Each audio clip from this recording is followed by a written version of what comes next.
Sir, बच्चे जो suicide कर रहे हैं उसके बारे में आप क्या कहना चाहते हैं? एक दूसरे बच्चे ने फिर क्वेश्चन पूछा है कि सर, आए दिन कोटा में इंजीनियरिंग के बच्चे और नीट के बच्चे जो सुसाइड कर रहे हैं उसके लिए आप किनको जिम्मेदार मानते हैं? देखो देखो बच्चों, इसके लिए तो मेन जिम्मेदार बहुत सारे जिद्दी पेरेंट्स होते हैं। थोड़ा बुरा लगेगा पेरेंट्स को, मैं जानता हूं, लेकिन इसके लिए जो बहुत ज्यादा जिम्मेदार हैं, ठीक है, वो जिद्दी पेरेंट्स हैं। सबको डॉक्टर और इंजीनियर, सभी को अपने बेटे और बेटियों को डॉक्टर और इंजीनियर बनाना है जी, ठीक है, साइंटिस्ट बनाना है, प्रोफेसर आईएएस बनाना है सबको, ठीक है।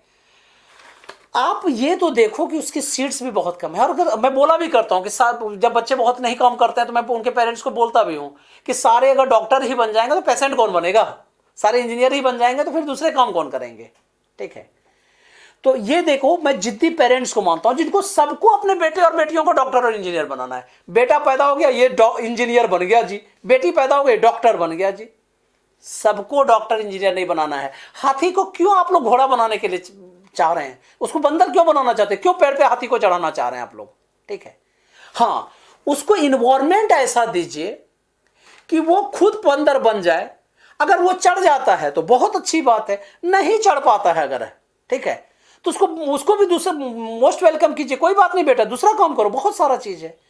जरूरी थोड़ी है कि जो इंजीनियर बन जाएगा वही सफल हो जाएगा, ऐसा बिल्कुल नहीं है। बहुत सारे बच्चे जो हैं, बहुत सारे प्रोफेसर को देखा जिसने इंजीनियरिंग की है, आपने देखा होगा, इंजीनियरिंग किया है और वो अभी पढ़ा रहा है। बहुत सारे इंजीनियरिंग करके ट्यूशन पढ़ा रहे हैं, तो क्या वो अच्छा इंजीनियर नहीं है क्या? देखो, एक्चुअल में मैं बताता हूं, आप सफल कहां होना चाहते हैं और सफलता कहीं भी मिल सकती है। जरूरी नहीं है कि अगर मैं यही करूंगा तभी मैं सफल होऊंगा, ठीक है, ऐसी बात नहीं है। मैं एक चीज बताता हूं, मेरे एक ब्रदर हैं, ठीक है, हमारे शहर में है, वो मैं जानता हूं, मैं नाम तो किन्हीं का रिवील नहीं करता हूं, आपको भी पता है। उनको एक चुल मची हुई है, वो क्या कहते हैं, स्लैंग लैंग्वेज में वर्ड यूज कर रहा हूं, चुल मची हुई है। और चुल मची हुई थी आप बोल सकते हैं, है तो अब नहीं बोल सकते क्योंकि है वो जरूर जिंदा, लेकिन वो जानते हैं, वो उनके ब्रेन में एक ही होता है, मुझे सरकारी नौकरी मिलेगा तो हम काम करेंगे, नहीं सरकारी में नौकरी मिलेगा तो हम काम करने नहीं जाएंगे जी, जॉब नहीं करेंगे, कोई काम नहीं करेंगे। जानते हो, सरकारी नौकरी से ज्यादा काम वो घर में कर रहे हैं, लेकिन उन्होंने अपने माइंड को ऐसा ट्रेंड कर रखा है, ठीक है, कि मुझे सरकारी नौकरी मिलेगा, मतलब कामचोरी वाला काम मिलेगा तभी मैं करूंगा, नहीं तो नहीं करूंगा। और लास्ट में उन्होंने अपनी लाइफ खराब कर ली है। तो कहने का मतलब यह है कि जिद्दी पेरेंट्स से बहुत लोग अपने महत्वाकांक्षा को पूरा करने के लिए, जानते हो, अपने लाइफ को बर्बाद कर देते हैं। और यह बहुत गलत है, क्योंकि मैं लाइफ को फर्स्ट नंबर पे मानता हूं। लाइफ देखो, अगर आप में लाइफ है तभी तो आप सुन रहे हो, मेरे में लाइफ है तभी तो मैं बोल रहा हूं, तभी तो मैं पढ़ रहा हूं, तभी तो मैं पढ़ा रहा हूं। तो लाइफ है तभी सारे रिश्ते हैं। तो लाइफ को मैं 1 नंबर पे मानता हूं। तो कहने का मतलब यह है, ठीक है, कि एक जिद्दी पेरेंट्स जो हैं, जिनको हर बच्चे को इंजीनियर और डॉक्टर बनाना है, उनसे बाज आने चाहिए। वो फर्स्ट जिम्मेदार है। सेकंड जिम्मेदार हैं ये कोचिंग माफिया। और हाँ, पहले इसको मैं बता देता हूं कोचिंग माफिया कैसे जिम्मेदार हैं, ठीक है। उनको बड़े बड़े होर्डिंग लगा के सबको इंजीनियर बनाना है, सबको 50% रिजल्ट दिलाना है, 80% रिजल्ट देना है। मेरे यहां नंबर 1 2 3 निकला जी, तो क्या करें? कोई तो, अगर 10 लड़के को दौड़ाओगे तो कोई 1 2 3 तो आएंगे ही ना, ठीक है। और आजकल तो यह है कि एक कोचिंग 1 2 3 बोल रहा है, दूसरा कोचिंग बोलता है मेरे यहां पढ़ाया था, तीसरा वाला बोलता है मेरे यहां पढ़ा था। तो सब इसका झोल है। तो कहने का मतलब यह है कि वो जो कोचिंग सिस्टम है, ठीक है, जिसमें क्या कहते हैं, एक तरह से माफिया है, एजुकेशनल माफिया उसमें जो घुसे हुए हैं, उनकी वजह से बहुत दिक्कत है। वो देखिए, एक 16-17 साल का बच्चा कि कैसे इतना क्या कहते हैं प्रेशर को डील कर पाएगा जी?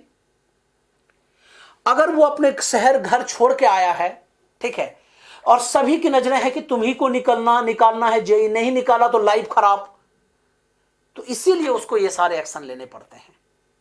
लेकिन मैं फिर भी याद रखिएगा, उस बच्चे को भी उतना ही जिम्मेदार मैं मानता हूं।